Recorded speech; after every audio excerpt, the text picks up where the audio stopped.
been a pretty tough couple of weeks for Steven Crowder. And unfortunately for him, it's about to get worse. Oh, no! Not only has Crowder been shown to have been emotionally abusive towards his ex-wife, but we also know that he is a terrible boss. And not just a terrible boss, but probably one of the worst bosses you could imagine. Now, just days after Steven Crowder's ex-wife's family accused him of mentally and emotionally abusing his ex-wife, and of course releasing a video where he for 3 minutes would berate and threaten his ex-wife Hillary, we find out that Crowder at work wasn't much better. He had been exposing himself to his employees. Now, I realize where this comes from, the New York Post, which is a right-wing rag owned by Rupert Murdoch. Nonetheless, the New York Post coming for Crowder, they're not the only one. Candace Owens has come for Crowder. A lot of people are coming for Crowder.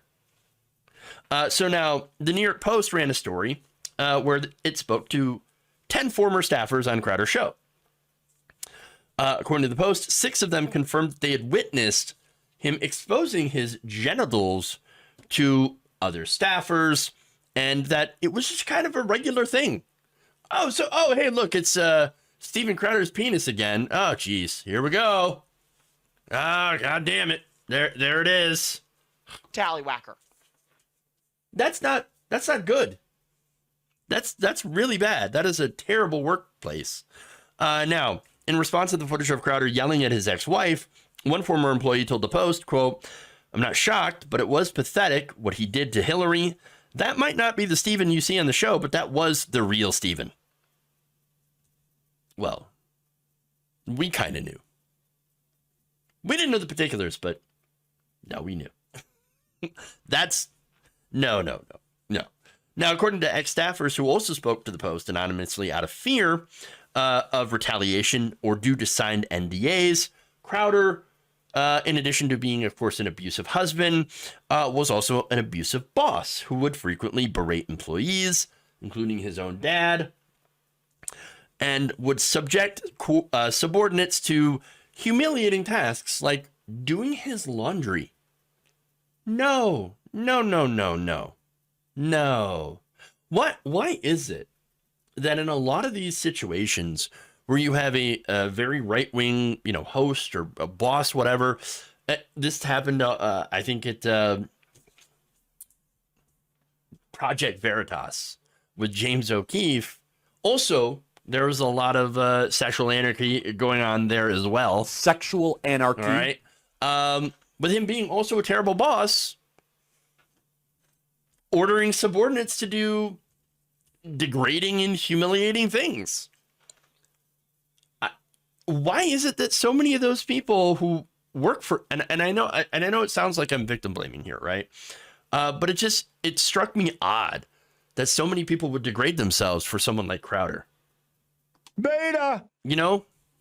And that doesn't excuse, of course, what Crowder was doing at all.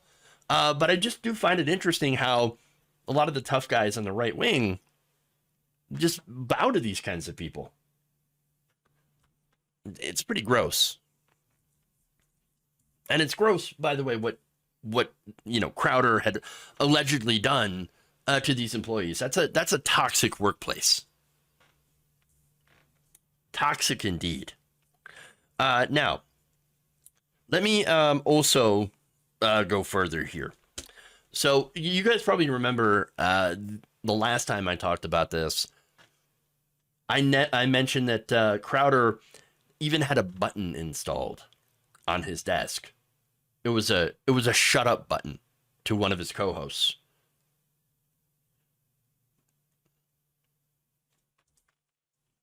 I mean, is it any surprise that he's a terrible, terrible person, terrible boss? But again, the worst thing is him allegedly exposing himself. Now, in one incident in 2018, a staffer recalled Crowder playing a prank on an employee named Jared Monroe, or not gay Jared, apparently. When Monroe was asleep on the plane, Crowder would climb over, drop his junk on top of Jared's shoulder. Other former staffers recalled that in the same 2018 flight, Crowder also put his genitals on his assistant and childhood friend John Goodman. Before that, in 2017, the former Crowder staffer alleges Crowder exposed himself to Monroe while filming a short video. So basically, if you're around Steven Crowder, testicles, you're going to see a lot of those from him. testicles, Lots and lots of them. That does not sound like a good place to work. That does not sound like a healthy place to work. That sounds like a horrible place to work. And it sounds like working for a horrible person. And by the way, that's taking his political beliefs completely out of the equation. If you treat anyone, the way that Steven Crowder treats people, his employees, no, you're a terrible person. And look, you could be someone out there preaching Medicare for all, but if you treat people like this, that work for you, no, that's you're a garbage person. Doesn't matter. Now, he's also garbage for being a liar, and lying about his divorce. Now, you probably remember me showing you the video of Candace Owens and Steven Crowder going at it. So Crowder accused Candace Owens, who, by the way, is also a garbage person, of extorting him and threatening to expose his once secret divorce to the public. Now, the whole idea of Candace Owens extorting anyone, well, extortion usually involves getting something of value. What was Candace Owens getting? Nothing. Candace Owens wasn't getting anything from this alleged extortion scheme made up by Steven Crowder. No, it's not true at all. And by the way, he also lied about the divorce happening at his wife's behest. He claimed, "Oh, see, it wasn't my fault. It wasn't me. I wasn't the one who started this divorce." No, it turns out that is, according to his ex-wife's family, who released a statement last Thursday, they accused Crowder of being the one that instigated the divorce, not being present for the birth of their children, moving out of their home, cutting Hillary off financially, and hiring a divorce lawyer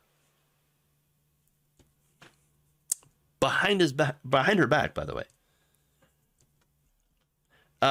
Hillary's family told journalist Yashar Ali in a statement that the truth is that Hillary spent years hiding Steven's mentally and emotionally abusive behavior from her friends, family, while she attempted to save their marriage.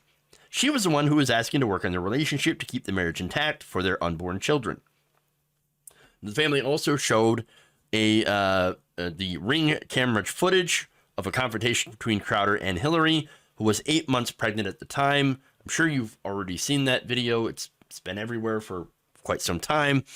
Now, the following day, Crowder denied the allegations and claimed that video was manipulated. Really?